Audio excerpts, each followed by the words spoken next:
கிருஷ்ணம் வந்தே ஜெகத்குரு. நம்ம நாராயணியத்தில் 86வது தசகம் சால்வவதமும் பாரத போருன்ற தசகத்தில் இருக்கோம். சுவாமி துவாரகைக்கு போன போது சபையில் நடந்த சூதாட்டத்தில் பணயம் வைக்கப்பட்டு திரௌபதிக்கு சேலையை மாலையாக முடிவில்லாமல் கொடுத்தார் அப்படின்றத பார்த்தோம். அதே மாதிரி துர்வாச முனிவர்கிட்ட பயம் ஏற்பட்ட பொழுது திரௌபதியால் தியானிக்கப்படும் இந்த 2 நேரத்துலையுமே சுவாமி தான் அந்த இடத்துல இல்லாதையே அருள் புரிஞ்ச 2 இடங்கள் இது. அப்படி சுவாமி துர்வாசரோடு இருந்த முனிவர்களுக்கு சாப்பிடாமலேயே திருப்தியை அருளினார் அப்படின்றதையும் பார்த்தோம். அடுத்த 5வது ஸ்லோகம். யுத்தோத்யோகேத மந்த்ரே மிலதி சதி விருத பல்குணேன த்வமேக கௌரவ்யே தத்த சைன்ய கரிபுரமஹமோ தௌத்ய கிருத் பாண்டவார்த்தம் பீஷ்மத்ரோணாதிமான்யே தவ கலு வச்சனே திக்ருதே கௌரவேண வியாவ்ருண்வன் விஸ்வரூபம் முனி சதசி புரீம் ஷோபயித்வா கதோ பூஹு.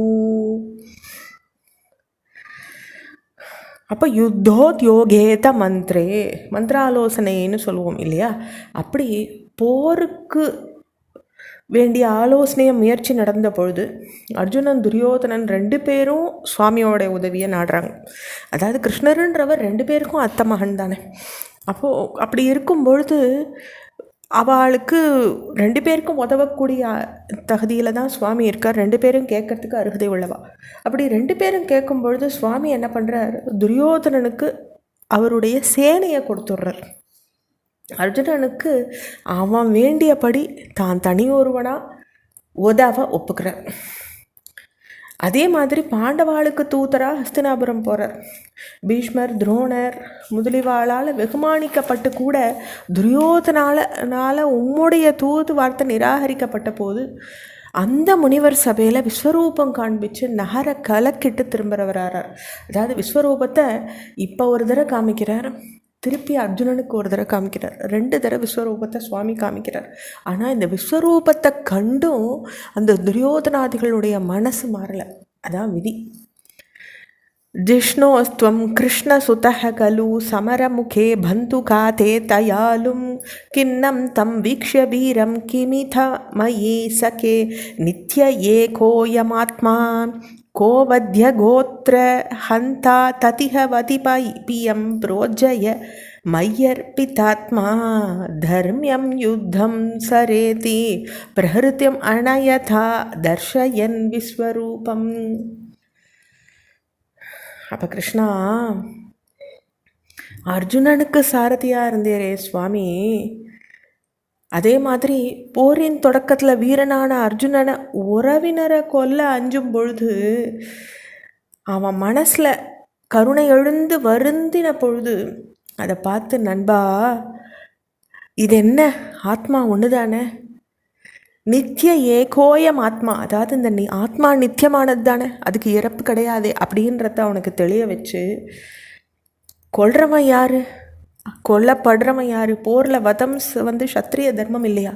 அதனால் பயத்தை விட்டுட்டு என்கிட்ட ஒன்றை அர்ப்பணம் பண்ணிட்டு உன்னுடைய தர்மமான யுத்தத்தை செய்யி, மயார்பிதாத்மா தர்மம் யுத்தம் சரேதி அப்படின்னு சுவாமி அனுகிரகம் பண்ணினார் இல்லையா அவனுக்கு.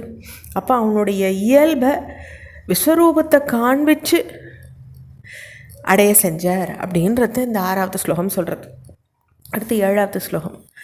பக்தோத் அம்சேத பீஷ்மே தவ தரணி பர க்ஷேபகிருத்யைக சக்தே நித்யம் நித்யம் விபிந்ததி யயுத சமதிகம் பிராப்த சாதே ச பார்த்தே நிஸ்ஸத்ரத்வ பிரதிஜ்ஞாம் விஜஹத் அரிவரம் தாரயன் குரோதசாலீவ ஆதாவன் பிராஞ்சலிம் தம் நத சிரசம் அதோ வீக்ஷ்ய மோதாதபாகாஹ.